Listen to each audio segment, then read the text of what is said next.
Llevaba semanas intentando comunicarme con mi hijo Alejandro. No era por nada dramático, simplemente quería pasar la Nochevieja juntos. Tenía 22 años, estaba en la universidad y recientemente se había mudado con su novia Laura en un pequeño piso en Valencia. Yo seguía viviendo en nuestro pueblo, Cuenca, donde lo había criado solo desde que su madre nos dejó cuando él tenía apenas 8 años. La distancia entre nosotros no era solo geográfica. Con cada año que pasaba, sentía cómo se alejaba un poco más. Las llamadas se hacían más breves, las visitas más escasas. Entendía que ya no era su prioridad, pero guardaba la esperanza de que tal vez, solo tal vez, podríamos compartir una última cuenta atrás como hacíamos cuando era pequeño, contando los segundos mientras nos sentábamos en el viejo sofá con un tazón de turrón y polvorones, esperando que las campanadas marcaran el inicio de un nuevo año. Nuestra tradición había comenzado cuando Alejandro tenía 5 años. Su madre ya mostraba signos de querer marcharse, pasaba más tiempo fuera que en casa y yo intentaba llenar esos vacíos con pequeños rituales que nos mantuvieran unidos. La Nochevieja se convirtió en nuestro momento especial. Cada año preparábamos la misma merienda, veíamos los mismos programas en la televisión y a medianoche salíamos al balcón para ver los fuegos artificiales que iluminaban el cielo sobre la plaza del pueblo. Después de que su madre se marchara, esa tradición se volvió sagrada. Era nuestro ancla, algo a lo que aferrarnos cuando todo lo demás parecía desmoronarse. Incluso durante su adolescencia, cuando comenzó a distanciarse, siempre regresaba para Nochevieja. «Es nuestra cosa, papá», solía decirme con una sonrisa. Por eso me dolió tanto cuando, tras varios mensajes ignorados y llamadas que iban directamente al buzón de voz, finalmente me respondió con un mensaje que leí 3 veces, intentando encontrar algo entre líneas que suavizara lo que estaba leyendo. «No creo que sea buena idea que vengas este año, papá. Quiero estar con Laura y unos amigos en el piso. Ya sabes cómo es, quieren hacer su propia fiesta y no creo que te sientas cómodo. Te llamaré al día siguiente, ¿vale?» No. Era un mensaje cruel. De hecho, estaba redactado con una cortesía que me dolió más que si hubiera sido brusco. Parecía ensayado, como si llevara tiempo queriendo decirlo. Sonreí a la pantalla, fingiendo no sentir la punzada de dolor, y dejé el teléfono boca abajo sobre la mesa de la cocina. Esa noche, guardé la pequeña maleta que había preparado con ilusión. La botella de sidra que había comprado para los dos quedó intacta en la nevera, junto a los turrones artesanales que había encargado, especialmente en la pastelería del señor Martínez, quien siempre me preguntaba por el pequeño Alejandro como si aún tuviera 10 años. No tuve valor para decirle que el pequeño Alejandro ya no vendría a casa por Nochevieja. Me senté en el balcón, el mismo desde el que habíamos visto tantos fuegos artificiales juntos. El cielo estaba despejado, salpicado de estrellas que brillaban con una claridad casi dolorosa. Abajo, en la plaza, algunas familias pasaban con bolsas de compras de última hora, niños corriendo alrededor, risas que subían hasta mi 3er piso como burbujas en una copa de cava. Pensé en llamar a mi hermana Carmen en Madrid o a mi amigo Paco, que siempre insistía en que me uniera a su cena familiar, pero no quería ser una carga para nadie. Además, habría tenido que explicar por qué no estaba con Alejandro y no me sentía con fuerzas para pronunciar esas palabras en voz alta. En lugar de eso, decidí conducir hasta Valencia, no para presentarme en su piso. No quería incomodarlo, ni parecer un padre desesperado, sino solo para estar cerca, quizás ver las mismas luces de Nochevieja que él vería, respirar el mismo aire de fiesta. Era un pensamiento tonto, lo sabía, pero me daba cierto consuelo. El viaje desde Cuenca a Valencia normalmente toma unas 2 horas, pero esa tarde La carretera estaba especialmente concurrida. Familias enteras viajando para reunirse, coches cargados de regalos y comida. La radio sonaba con villancicos y canciones festivas que solo hacían que me sintiera más solo. Cerca de Requena, paré en una gasolinera para repostar y comprar un café. El empleado, un hombre mayor con una barba blanca que le daba un aire a Papá Noel, me miró con cierta compasión mientras pagaba. ¿Va a pasar la Nochevieja solo, señor?, me preguntó con una familiaridad típica de los pueblos pequeños. No, exactamente, respondí, sin saber bien qué más decir. Él asintió como si entendiera perfectamente lo que no había dicho. Me dio el cambio y añadió un pequeño paquete de polvorones. Cortesía de la casa, nadie debería estar sin dulces en Nochevieja. Ese pequeño gesto de amabilidad casi me hizo llorar allí mismo.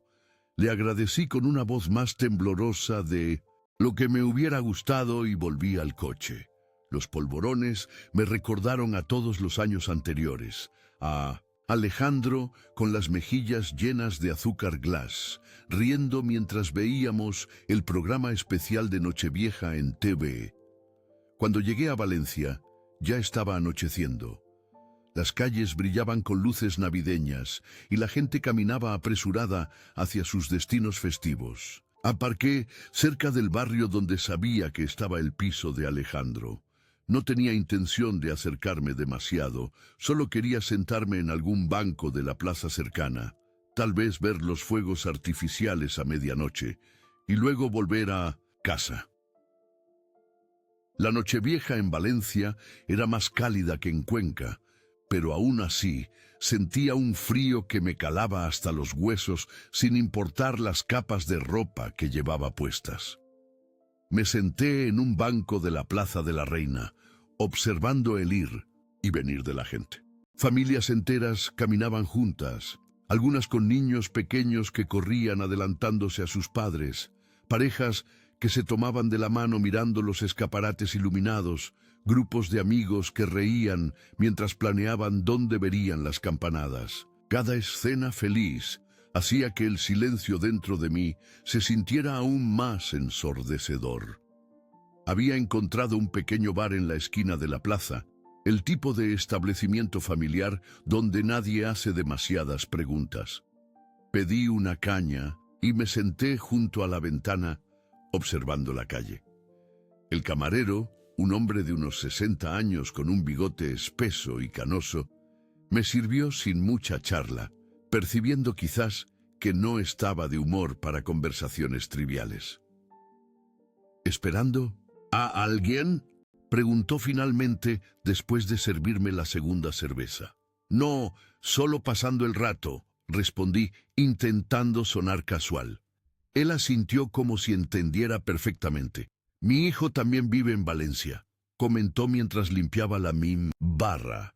Hace 3 años que no viene a vernos por Navidad. Dice que está ocupado, siempre está ocupado. Nos miramos por un momento, reconociendo en el otro el mismo tipo de dolor. No hacían falta más palabras. Me ofreció una tapa de tortilla española que no había pedido. De la casa, dijo simplemente antes de atender a otros clientes. La tortilla me recordó las que solía preparar para Alejandro cuando era pequeño. Siempre la quería con cebolla, aunque a la mayoría de los niños no les gustaba así. Es más auténtica, decía con ese tono serio que adoptaba cuando quería parecer mayor. Sonreí ante el recuerdo mientras daba un bocado. No era tan buena como la mía, pero tenía ese sabor casero que ahora me resultaba nostálgico. A medida que avanzaba la noche, el bar se fue llenando. Parejas, familias, grupos de amigos, todos preparándose para las campanadas. El camarero subió el volumen de la televisión donde Ramón García y Ane Igartiburu presentaban el especial de Nochevieja. Verlos con sus trajes elegantes y sus sonrisas perfectas me resultaba casi surrealista desde mi solitaria mesa en la esquina. No quería estar allí cuando dieran las 12. No quería ver a desconocidos abrazándose y deseándose felicidad mientras yo permanecía solo, sosteniendo un vaso de cerveza que ya estaría caliente. Pagué mi cuenta, dejando una propina generosa para el camarero que me había mostrado amabilidad sin preguntas, y salí a la calle. La ciudad vibraba con anticipación. Desde algún lugar llegaba música, risas, el sonido de corchos de cava saltando prematuramente. Caminé sin rumbo, alejándome del centro, hasta encontrarme en una calle más tranquila. No sabía exactamente dónde estaba, pero tampoco importaba mucho. Solo quería estar lejos del bullicio cuando llegara la medianoche. Encontré un pequeño parque, prácticamente vacío, excepto por una pareja de ancianos que paseaban lentamente, tomados del brazo. Me senté en un banco, saqué el teléfono y miré la hora. 23:40. 20 minutos para el nuevo año, 20 minutos para otro año sin mi hijo. Abrí la galería de fotos y busqué una imagen en particular. Alejandro a los 10 años, después de su función escolar de Navidad. Había interpretado a uno de los Reyes Magos, con una corona dorada hecha de cartulina y una capa roja que habíamos confeccionado juntos en casa. Su sonrisa mostraba 2 dientes frontales faltantes y sus brazos rodeaban mi cuello con fuerza. Recordaba perfectamente ese día, cómo había estado practicando sus líneas durante semanas, cómo temblaba de nervios antes de salir al escenario, y cómo luego, cuando todo terminó, corrió hacia mí con los ojos brillantes de orgullo. Me pregunté si él recordaba esos momentos de la misma manera que yo, si guardaba esas pequeñas tradiciones en su corazón como yo lo hacía, o si para él eran solo recuerdos borrosos de una infancia que quedaba cada vez más atrás. Desde el parque podía ver algunos fuegos artificiales que comenzaban a estallar. En el cielo, pruebas anticipadas del espectáculo que vendría a medianoche. Cada destello iluminaba brevemente las copas de los árboles antes de desvanecerse, dejando una estela de humo que se disipaba en la oscuridad. Me recordó a esas fotografías antiguas, esas que capturan un momento que nunca volverá, congelado para siempre en blanco y negro. Miré la hora de nuevo. 23:58, casi la medianoche. En algún lugar no muy lejos, mi hijo estaría rodeado de amigos, tal vez abrazando a su novia, preparándose para contar los últimos segundos del año. Me lo imaginé sosteniendo una copa de cava, riendo, completamente ajeno a que su padre estaba sentado solo en un parque a unas pocas calles de distancia. No sentía amargura, solo un dolor sordo, como observar un faro en la distancia, parpadeando para alguien más ahora. Había sido el centro de su mundo durante tanto tiempo que aún no me acostumbraba a ser solo una luz periférica, un recuerdo ocasional, una llamada que se puede posponer. Las campanadas comenzaron a sonar desde las iglesias cercanas, seguidas por gritos de júbilo y más fuegos artificiales iluminando el cielo. Me quedé sentado, con las manos en los bolsillos de mi abrigo para protegerlas del frío, viendo cómo las luces explotaban en el cielo como flores que morían demasiado rápido. Susurré «Feliz Año Nuevo» a nadie en particular, sin cava, sin abrazos, solo mi aliento formando pequeñas nubes en el aire frío. Cuando los fuegos artificiales terminaron y el cielo volvió a quedarse oscuro, decidí que era hora de regresar al coche. No tenía sentido quedarse más tiempo en Valencia.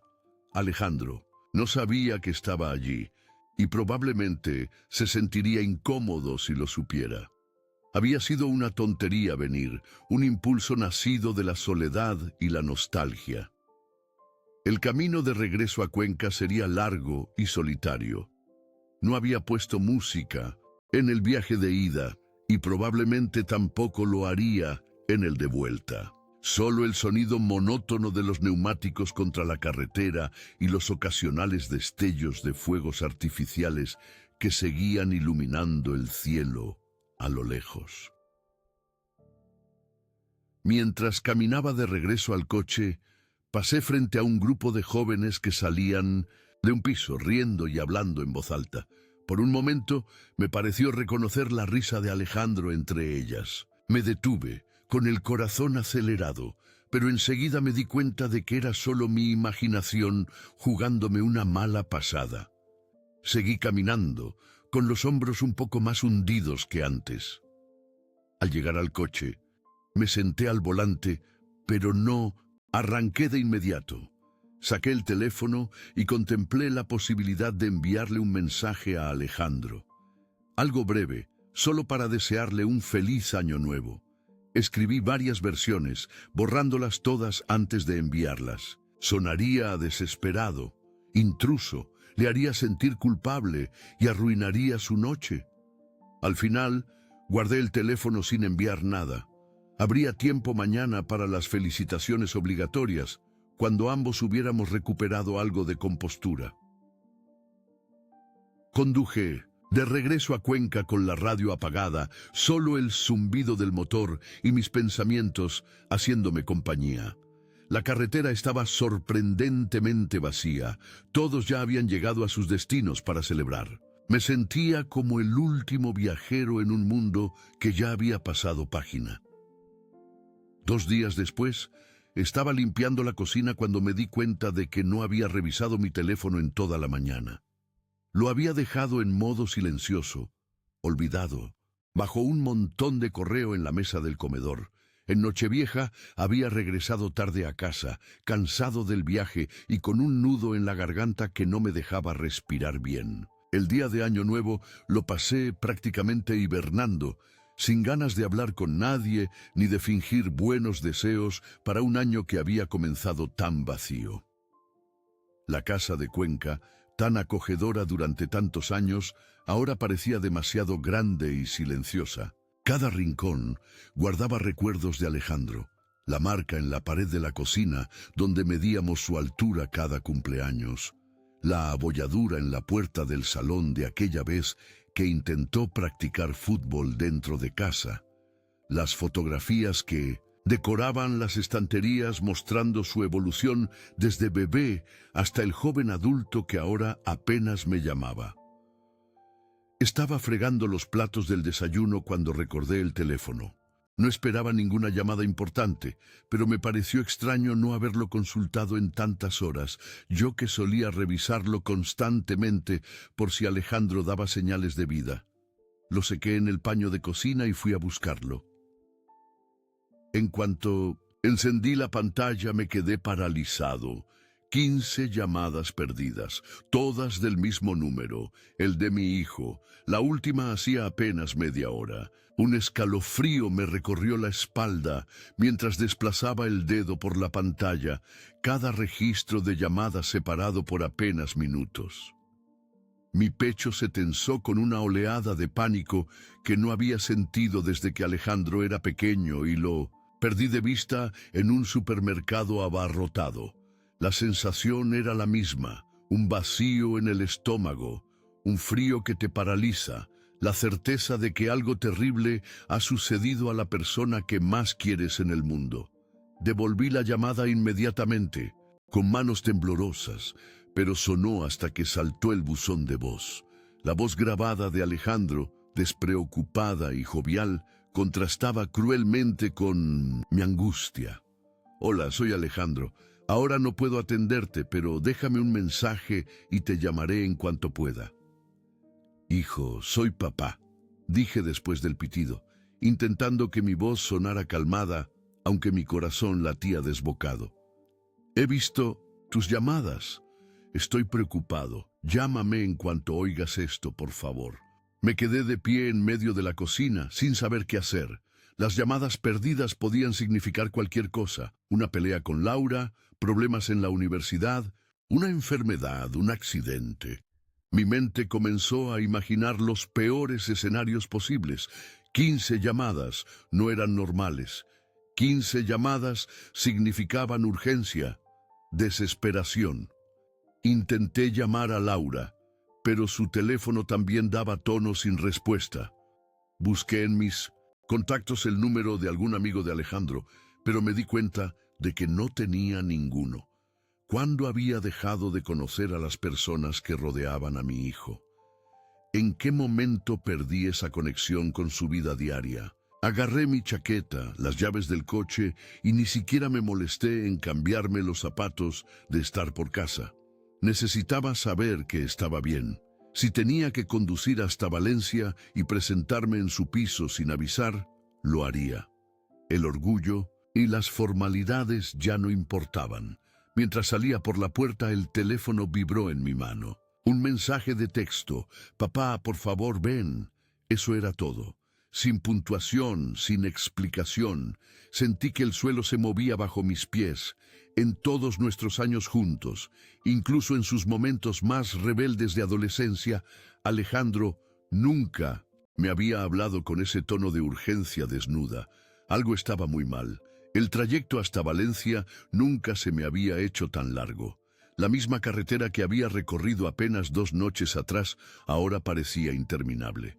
Cada kilómetro era una tortura, cada semáforo en rojo una prueba para mi paciencia. Intenté llamarle varias veces más durante el viaje, utilizando el manos libres del coche, pero seguía sin responder. Las emisoras de radio sonaban con programas especiales de Año Nuevo, presentadores alegres que hablaban sobre propósitos y nuevos comienzos.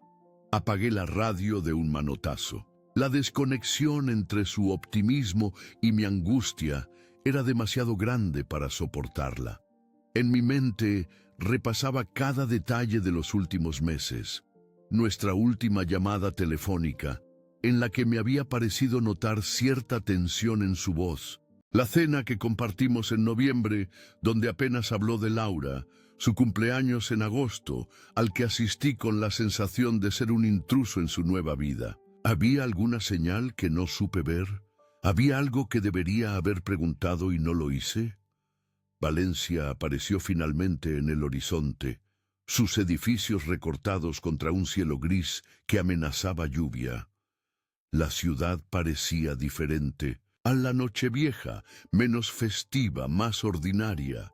Las calles estaban llenas de gente que volvía a la rutina después de las fiestas, con rostros que reflejaban la resaca emocional de los días intensos. Mientras me acercaba al barrio de Alejandro, intenté recordar exactamente dónde estaba su piso. Solo había estado allí una vez, cuando se mudó con Laura hace unos meses. Recordaba un edificio antiguo pero reformado, con una fachada amarilla y un pequeño balcón con plantas. Después de dar un par de vueltas por las calles estrechas, finalmente lo reconocí. Aparqué en doble fila, sin importarme las consecuencias. En ese momento, una multa era el menor de mis problemas. Corrí hacia el portal y busqué el timbre con su nombre. Alejandro Sánchez y Laura Martí, 30B. Pulsé varias veces esperando con el corazón en la garganta. Nada. Ninguna respuesta. Estaba a punto de buscar la forma de entrar en el edificio cuando la puerta principal se abrió. Una anciana salía con su pequeño perro para el paseo diario.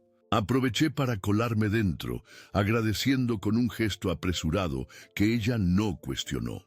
Subí las escaleras de 2 en 2, demasiado ansioso para esperar el ascensor.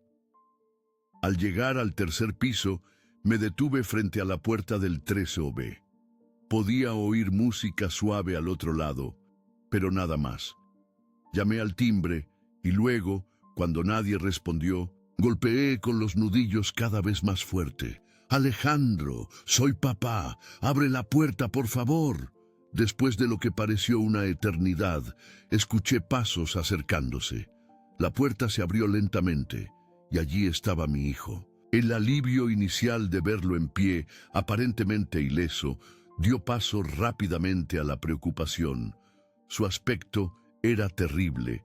Tenía los ojos enrojecidos e hinchados, no por el frío, sino por el llanto. Su pelo, normalmente bien peinado, estaba revuelto como si hubiera pasado las manos por él 1000 veces. Llevaba la misma camiseta arrugada que podía verse en su última foto de Instagram de hacía 3 días. No habló de inmediato, solo me miró como si no supiera por dónde empezar. No lo presioné. Esperé, intentando controlar mi respiración agitada por la carrera escaleras arriba y por el miedo que aún corría por mis venas. Finalmente, hizo un gesto para que lo siguiera dentro. El apartamento estaba a oscuras, con las persianas bajadas a pesar de ser media tarde. El contraste con la última vez que lo visité no podía ser mayor. Entonces era un espacio luminoso y acogedor, con toques personales de Laura por todas partes y plantas que daban vida a cada rincón. Ahora parecía abandonado, platos apilados en el fregadero, ropa en el suelo, un peso tangible en el aire. Laura no estaba. Eso fue lo primero que noté al entrar en el apartamento. Alejandro se sentó en el borde del sofá y finalmente exhaló, como si hubiera estado conteniendo la respiración durante días. Me quedé de pie, sin saber exactamente cómo proceder. Había imaginado 1000 escenarios durante el viaje, pero ahora que estaba allí, las palabras parecían inadecuadas. ¿Quieres un café?, pregunté finalmente, buscando algo normal a lo que aferrarme en medio de aquella situación que claramente no lo era. Alejandro negó con la cabeza.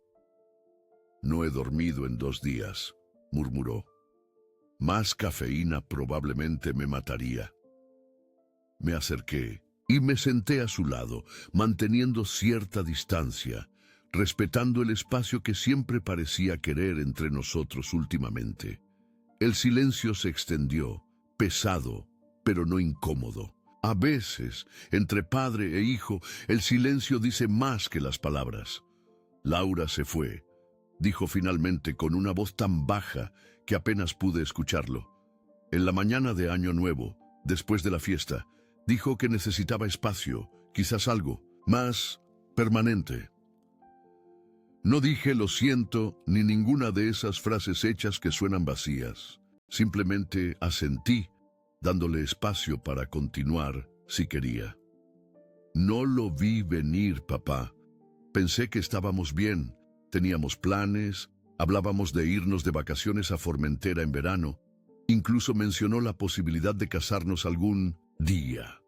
Su voz se quebró en la última palabra. Y luego, después de la fiesta, mientras recogíamos los vasos y limpiábamos, me dijo que llevaba tiempo sintiéndose atrapada, que me quería, pero que necesitaba descubrir quién era sin mí. Dolor en su voz era tan crudo que sentí que se me encogía el corazón. Alejandro siempre había sido fuerte, incluso cuando su madre nos dejó. Mientras yo me derrumbaba, él, con solo 8 años, había sido quien me consolaba, diciéndome que estaríamos bien los dos solos. Verlo ahora tan vulnerable me recordó cuánto había crecido y al mismo tiempo cuánto seguía siendo aquel niño que necesitaba que le aseguraran que todo estaría bien. Cuando se fue, continuó, llamé a todos. A Miguel, a Carlos, a Raúl. Nadie respondió. Estaban todos con resaca, supongo, o quizás con sus familias. Hizo una pausa y me miró directamente a los ojos por primera vez desde que llegué. Y entonces me di cuenta de algo que me dolió, más que la partida de Laura. Me di cuenta de que no tenía a nadie más a quien llamar. Sentí un nudo en la garganta. ¿Cuándo se había convertido mi hijo en un hombre tan solitario? Era culpa mía por criarlo solo, por no haberle enseñado a construir relaciones más profundas, y luego dijo con una sonrisa triste. Pensé en cómo te había tratado en Nochevieja, cómo te rechacé para estar con gente que ni siquiera estuvo ahí cuando los necesité.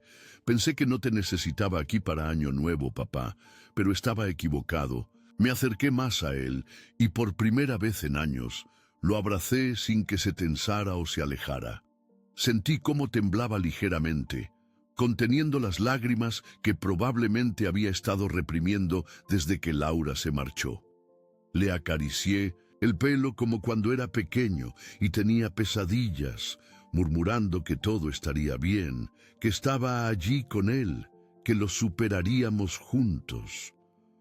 No sé cuánto tiempo estuvimos así, pero cuando finalmente se separó, parecía un poco más tranquilo. Miré alrededor del apartamento, notando los detalles que antes había pasado por alto: una maleta abierta en una esquina, varios cajones vacíos, espacios en las estanterías donde claramente habían estado los libros y objetos personales de Tintoset. Laura se llevó casi todo, comentó Alejandro siguiendo mi mirada. Dijo que volvería por el resto cuando encontrara un lugar permanente. No tenía corazón para decirle que se lo llevara todo de una vez. Me levanté y fui a la cocina. Necesitaba hacer algo útil, algo tangible para ayudar. La cocina estaba tan desordenada como el resto del piso. Platos sucios, restos de la fiesta de Nochevieja, una botella de cava a medio terminar que nadie había tenido ánimo de acabar. ¿Has comido algo hoy?, pregunté, abriendo la nevera. Estaba prácticamente vacía, salvo por algunas cervezas, un yogur caducado y restos de turrón. No tengo hambre, respondió desde el sofá. Eso no fue lo que pregunté, dije, cerrando la nevera. Voy a bajar al Mercadona de la esquina. Necesitas comer algo y yo necesito cocinar. Es lo que hago cuando estoy preocupado, ya lo sabes. No protestó, lo cual me preocupó aún más. El Alejandro de siempre habría insistido en que estaba bien, que podía cuidarse solo. Este silencioso asentimiento era la prueba más clara de lo mal que se encontraba. Mientras caminaba hacia el supermercado, llamé a mi jefe en la ferretería. Don Manuel era un hombre comprensivo que había pasado por sus propias tragedias familiares. Le expliqué brevemente la situación, omitiendo los detalles personales, y le pedí unos días libres. No puso ninguna objeción. La familia es lo primero, Antonio. Tómate el tiempo que necesites. En el Mercadona compré ingredientes para hacer lentejas, el plato favorito de Alejandro desde niño. También cogí frutas, verduras, pan fresco y algunos dulces.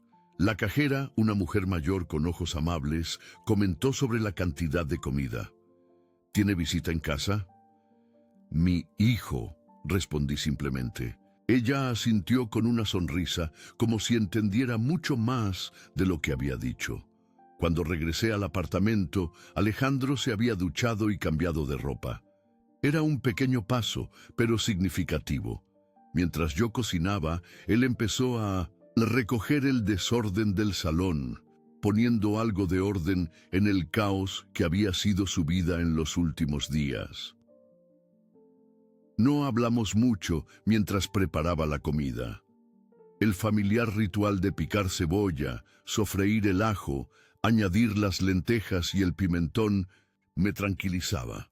Cocinar siempre había sido mi forma de mostrar amor, especialmente después de que su madre se fuera y tuve que aprender a ser tanto padre como madre.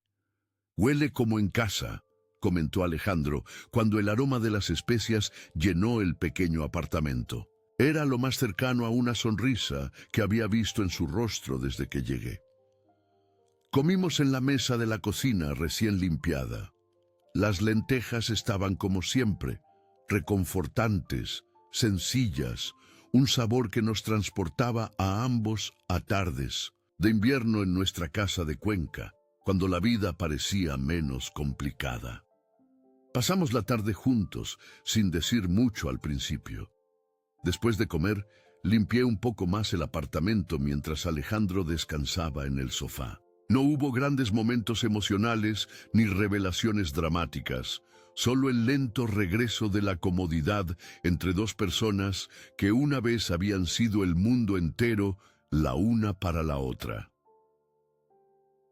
Recogí la ropa del suelo y puse una lavadora. Fregué los platos que quedaban en el fregadero. Ordené los libros que habían caído de la estantería. Pequeñas acciones cotidianas que juntas iban reconstruyendo algo de normalidad en aquel espacio afectado por la tormenta emocional de los últimos días. A través de la ventana del salón, el cielo de Valencia mostraba ese tono anaranjado particular del atardecer mediterráneo, tan diferente del cielo más frío y claro de Cuenca. Me pregunté, no por primera vez, si Alejandro echaba de menos nuestra pequeña ciudad o si se había adaptado completamente a la vida urbana. «Me siento inútil viéndote limpiar mi desastre», dijo de repente, incorporándose en el sofá. «No, es la primera vez que limpio tus desastres», respondí con una sonrisa leve. «¿Recuerdas cuando decidiste que podías hacer tú solo tortitas a los 9 años?» Una sombra de sonrisa apareció en su rostro. La cocina parecía una zona de guerra. Creo que encontramos masa de tortitas detrás de la nevera meses después. 3 meses y medio para ser exactos, confirmé, terminando de colocar los cojines en el sofá. Pero valió la pena. Después de eso, te convertiste en el rey de las tortitas dominicales. Nos quedamos en silencio un momento, recordando aquellos domingos perezosos de su infancia, cuando desayunábamos tortitas, viendo dibujos animados en la televisión. Épocas más simples, cuando yo podía solucionar todos sus problemas con un abrazo o una tirita. A medida que avanzaba la tarde, Alejandro comenzó a abrirse más. Habló sobre la presión de la adultez, el miedo a decepcionar a las personas, el agotamiento de fingir tener todo bajo control cuando en realidad se sentía perdido. Laura siempre parecía tan segura de todo, comentó mientras cenábamos los bocadillos que había improvisado con lo que quedaba en la nevera, de su carrera, de nuestro futuro, de lo que quería en la vida. Yo estaba fingiendo, papá, todos los días, fingiendo que sabía lo que estaba haciendo en la universidad, fingiendo que tenía planes claros, fingiendo que no estaba aterrorizado la mitad del tiempo. Todos fingimos un poco, le dije, recordando mis propios años de incertidumbre. Es parte de crecer. Nadie tiene todas las respuestas, aunque algunos sean mejores aparentando que sí. Tú nunca parecías perdido, murmuró. Después de que mamá se fuera, siempre sabías qué hacer, cómo seguir adelante. Me reí suavemente. Eso es lo que quería que pensaras. La verdad es que estaba completamente perdido. Cada noche, después de acostarte, me sentaba en la cocina y me preguntaba si estaba haciendo lo correcto, si estaba arruinando tu vida, si debería haber luchado más por mantener a tu madre con nosotros. Me miró con sorpresa. Nunca le había contado esta parte de nuestra historia. Siempre había querido protegerlo, mostrarle un padre fuerte que pudiera ser su ancla en medio de la tormenta que supuso el abandono de su madre. ¿Por qué nunca me lo dijiste? Porque necesitabas creer que al menos uno de tus padres tenía las cosas bajo control, respondí honestamente. Y porque finalmente entendí que nadie tiene realmente todas las respuestas. Solo hacemos lo mejor que podemos con lo que tenemos en cada momento. La conversación se extendió hasta bien entrada la noche. Hablamos de su universidad, de sus dudas sobre la carrera de arquitectura que había elegido más para complacer a Laura que por verdadera vocación. Me contó sobre sus amigos, que en realidad eran más conocidos que verdaderos confidentes, sobre la soledad que sentía a veces en medio de una ciudad tan grande y bulliciosa como Valencia. A veces extraño Cuenca, admitió finalmente. La tranquilidad, conocer a los vecinos, poder caminar hasta la Plaza Mayor en 5 minutos. Aquí, todo es más anónimo. Siempre puedes volver, sugerí, intentando no sonar demasiado esperanzado. No para siempre, pero quizás para un descanso, reordenarte. Tu habitación sigue intacta. Sonrió ante eso. ¿Todavía con los pósters de Iker Casillas en la pared? Y la colección de minerales en la estantería, añadí. Y todos tus libros de Harry Potter. Nos reímos y por un momento vislumbré al niño que había sido, escondido bajo las capas de adulto que intentaba ser. Cuando finalmente el cansancio nos venció, insistí en que él durmiera en su cama, mientras yo tomaba el sofá. Protestó débilmente, pero pude ver el agotamiento en sus ojos. Probablemente no había dormido bien desde que Laura se marchó. El sofá-cama del salón crujía cada vez que me movía, pero no me importó. A través de las cortinas, las luces de la ciudad parpadeaban suavemente, tan diferente del cielo estrellado de Cuenca, pero con su propia belleza urbana. Y por primera vez en mucho tiempo no me sentí distante ni olvidado. Estaba exactamente donde necesitaba estar. A la mañana siguiente me desperté con el sonido de Alejandro en la cocina. Me sorprendió encontrarlo preparando café y tostadas. Había salido temprano a la panadería de la esquina, según me explicó. Un pequeño gesto que hablaba de su lenta recuperación. No tenías que hacerlo, comenté, aceptando agradecido la taza de café. Quería hacerlo, respondió simplemente. Además, recordé que siempre decías que un buen desayuno era la base de un buen día. Desayunamos juntos en un silencio cómodo, interrumpido ocasionalmente por comentarios sobre el tiempo o planes para el día. No mencionamos a Laura, aunque su ausencia seguía siendo palpable en el apartamento. Estaba pensando, dijo finalmente Alejandro, mirando su taza vacía, que quizás podría tomarme un descanso de la universidad, solo este semestre, ir a casa, contigo, aclarar mis ideas sobre lo que realmente quiero estudiar. Intenté no mostrar demasiada emoción, aunque mi corazón dio un vuelco de alegría. Sabes que siempre eres bienvenido en casa, respondí con toda la calma que pude reunir, pero no quiero que tomes decisiones precipitadas por lo de Laura. A veces, después de una ruptura, tendemos a querer cambiar todo en nuestra vida. Asintió pensativo. Lo sé, pero esto no es solo por Laura, es algo que llevo pensando desde antes. Arquitectura nunca fue realmente mi pasión, sino la suya. Yo la seguí porque parecía tener tanto entusiasmo, tanta claridad. Pero no es lo mío. Siempre me gustaron más las ciencias ambientales, como me llevabas a ver las lagunas de Cañada del Hoyo y me enseñabas los distintos tipos de aves. Recordaba perfectamente aquellas excursiones. Alejandro siempre había tenido una curiosidad natural por la naturaleza, coleccionando hojas, identificando pájaros, preguntando por qué el agua de algunas lagunas era turquesa y otras verde esmeralda. Esas memorias eran tesoros que guardaba celosamente, temiendo que él las hubiera olvidado en su camino hacia la adultez. Si es lo que realmente quieres, te apoyaré, le aseguré, siempre. Nos quedamos en silencio un momento, cada uno perdido en sus pensamientos. A través de la ventana de la cocina entraba la luz de la mañana, cálida y prometedora. Alejandro parecía diferente, como si un peso se hubiera levantado de sus hombros. No era felicidad, no todavía, pero quizás algo igualmente valioso: claridad. Los siguientes días pasaron con una rutina tranquila que establecimos sin necesidad de discutirla. Por las mañanas, Alejandro se ocupaba del desayuno, mientras yo me duchaba.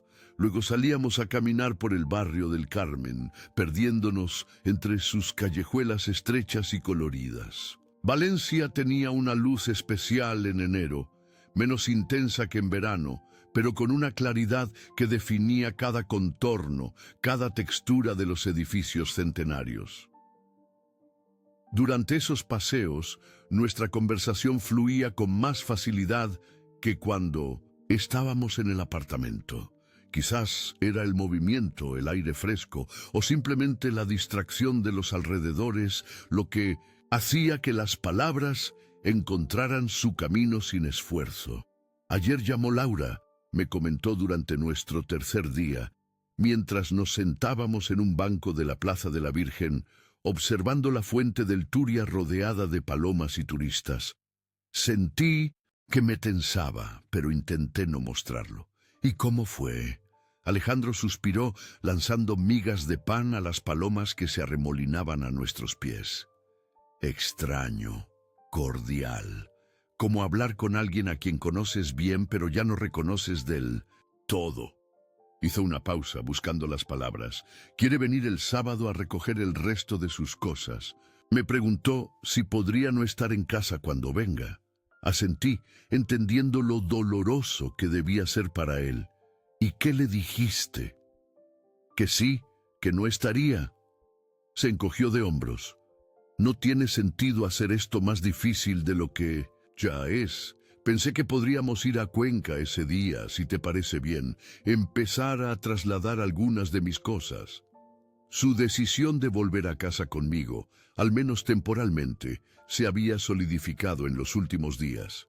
Habíamos hablado sobre las opciones para su futuro académico. Podría transferir algunos créditos a la Universidad de Castilla-La Mancha, tomar clases online o simplemente tomarse un semestre sabático para reorientarse.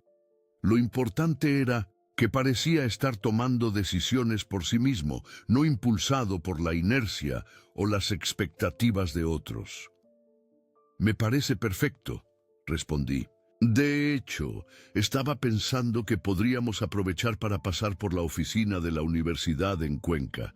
Investigué un poco y tienen un programa de ciencias ambientales que podría interesarte. Me miró con sorpresa. ¿Investigaste eso? Por mí, claro, dije, como si fuera lo más natural del mundo. Es lo que hacen los padres. Una sonrisa genuina iluminó su rostro, algo que había sido escaso en los últimos días. Gracias, papá. Esa tarde, mientras Alejandro se reunía con su tutor en la universidad para discutir su situación académica, yo me quedé en el apartamento organizando algunas cosas. No quería entrometerme demasiado, pero había notado que evitaba entrar en ciertos espacios como el lado del armario que había pertenecido a Laura o el escritorio donde ella solía estudiar. Con cuidado, comencé a recoger los objetos que claramente le pertenecían a ella y que había dejado atrás. Algunos libros de arquitectura, un cepillo para el pelo, un jersey olvidado bajo la cama. Los coloqué en una caja que etiquetamos simplemente como Laura, lista para el sábado. Era un pequeño acto de cierre, una forma de ayudar a Alejandro a reclamar el espacio como suyo nuevamente. Mientras limpiaba, encontré una fotografía escondida entre las páginas de un libro. Mostraba a Alejandro y Laura en la playa. Probablemente, en verano, se veían felices, con ese tipo de felicidad despreocupada que parece invencible hasta que se desvanece. Por un momento dudé sobre si guardarla en la caja o dejarla para que Alejandro decidiera qué hacer con ella. Finalmente, la dejé sobre su mesita de noche. Los recuerdos, incluso los dolorosos, forman parte de nosotros. No podemos simplemente borrarlos, pero podemos decidir qué lugar ocupan en nuestra vida. Cuando Alejandro regresó, parecía más animado. La reunión con su tutor había ido bien. Entendía su situación y le había ofrecido opciones para congelar su matrícula sin perder el progreso académico ya realizado. Me dijo algo interesante.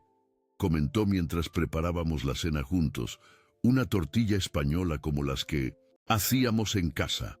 Dijo que muchos estudiantes pasan por esto, que es parte del proceso de descubrir quiénes son realmente. que algunos necesitan equivocarse de camino para encontrar el correcto.